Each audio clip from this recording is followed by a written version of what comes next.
খেলার পর আমিও শিওর না, যেহেতু এটা নিয়ে আলাপ হয়নি। উত্তেজিত হয়েছে এটা দেখছি, এবং নরমালি কী হয় ম্যাচে একটা হারার পর একটা, স্পেশালি এই ধরনের ম্যাচে ইমোশনটা অনেক ক্যারি করে। সো আই হোপ তেমন সিরিয়াস কোনো কিছু না। নিশ্চয়ই কিছু একটা বলা হয়েছে যেটা হয়তো বা রিয়াকশান ছিল, বাট আমার মনে হয় তেমন কোনো সিরিয়াস কিছু না।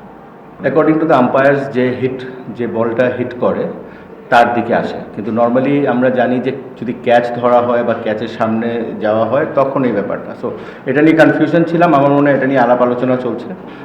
But according to the law, as umpire said, যে ব্যাটে হিট করে এবং যার ক্যাচটা অ্যাপ্রোচ করার জন্য যায় তার ব্যাপারটা। সো যেহেতু আম্পায়ার এটা বলেছে, আমরা ওইটাই মেনে নিচ্ছি।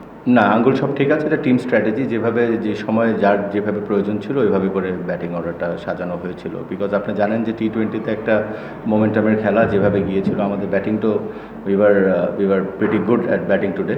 সো ওই হিসাবে যারা পাওয়ার হিট করতে পারে, যাদের স্ট্রাইক রেটটা ভালো রাখতে পারে, তো ওই হিসাবেই পাঠানো হয়েছিল। আপডেট নেওয়ার সময় পাইনি, টু বি অনেস্ট। খেলা এমন ক্রাঞ্চ মোমেন্টে ছিল, দেখলাম যে ও ব্যথা পেয়েছে, but he was in the dugout. Hopefully এখন কোনো কিছু বলা মুশকিল, অ্যাসেস করুক physio and then, but I hope এটা সিরিয়াস কিছু হবে না। Team combination I would say, and আজকে মুশফিক হয়তো বা করতে পারতো, বাট ওই রিস্কটা নেয়নি, বিকজ এটার পর আমাদের একটা ব্রেক আছে। সো ওইটাতে ওর আঙ্গুলের জন্য আরও বেটার হবে। সো এই কারণে আজকে ম্যাচটা করেছে, but I thought he did really well.